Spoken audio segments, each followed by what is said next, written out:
बोल बुलेटिन मध्ये आपलं स्वागत करते। सुरुवातीला मोठी महत्त्वाची घडामोड, नीट 2026 ही परीक्षा रद्द करण्यात आलेली आहे।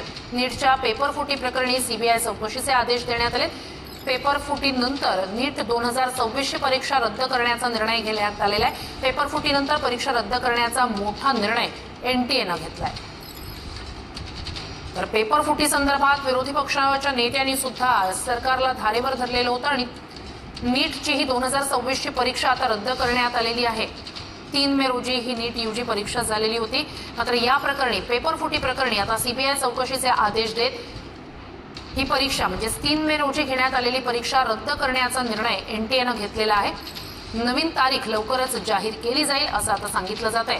पेपर फुटी संदर्भात विरोधी पक्षाच्या नेत्यांनी टीका केलेली होती। 3 मे रोजी झालेली ही नीट यूजीची परीक्षा आता रद्द करण्यात आलेली आहे आणि या पेपर फुटी प्रकरणी सीबीआय चौकशीचे आदेश देण्यात आले। या सगळ्या प्रकरणी रोहित पवार यांनी नेमकं काय म्हटलंय, काय पोस्ट केली आहे पाहूया। तर एक्सवरच त्यांची ही पोस्ट आहे। 281 प्रश्न असलेल्या गेस पेपर मधील 131 प्रश्न जसेच्या तसे नीटच्या प्रश्नपत्रिकेत येत असतील तर 2024 प्रमाणे यंदाही नीटच्या परीक्षेत पैशांचा मोठा खेळ झाला हे स्पष्ट आहे। गेल्या आठवड्यात महाराष्ट्रात देखील असाच प्रकार एसआरपीएफ परीक्षेच्या संदर्भात झाला होता।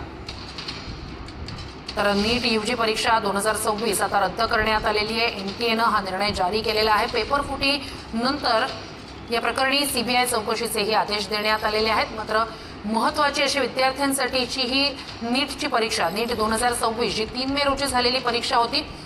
व्हॉट्सअपद्वारे त्याचे पेपर व्हायरल झालेले होते। या प्रकरणी विरोधी पक्षाच्या नेत्यांनी सुद्धा टीका केलेली होती।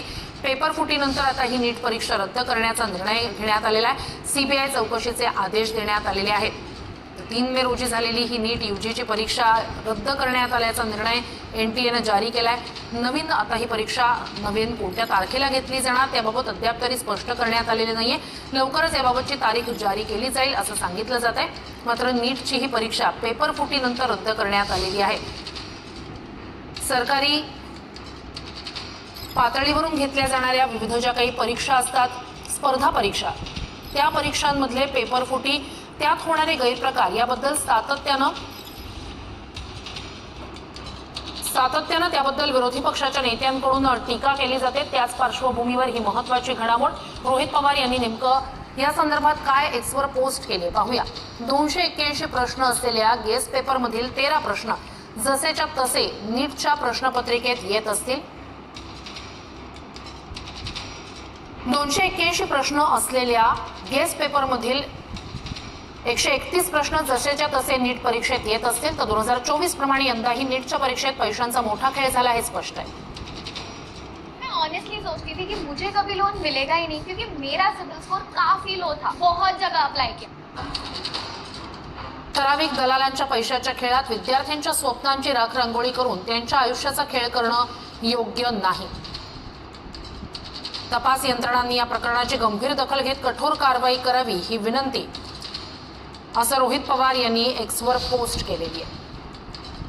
तर नीटच्या पेपर फुटी प्रकरणी आता सीबीआय चौकशीचे आदेश देण्यात आलेले आहेत। नवीन तारीख लवकरच जारी केली जाईल असं एनटीए कडून सांगण्यात आलेलं आहे। पेपर फुटी संदर्भात सीबीआय चौकशीचे सुद्धा आदेश देण्यात आलेले आहेत। तर एकंदरीतच पेपर फुटीनंतर या संपूर्ण नीट परीक्षेच्या आयोजनाबद्दल आणि संपूर्ण प्रक्रियेबद्दलच विरोधी पक्षाच्या नेत्यांनी सवाल उपस्थित केलेले होते। आता ही नीट 2026 ची परीक्षा रद्द करण्यात आली।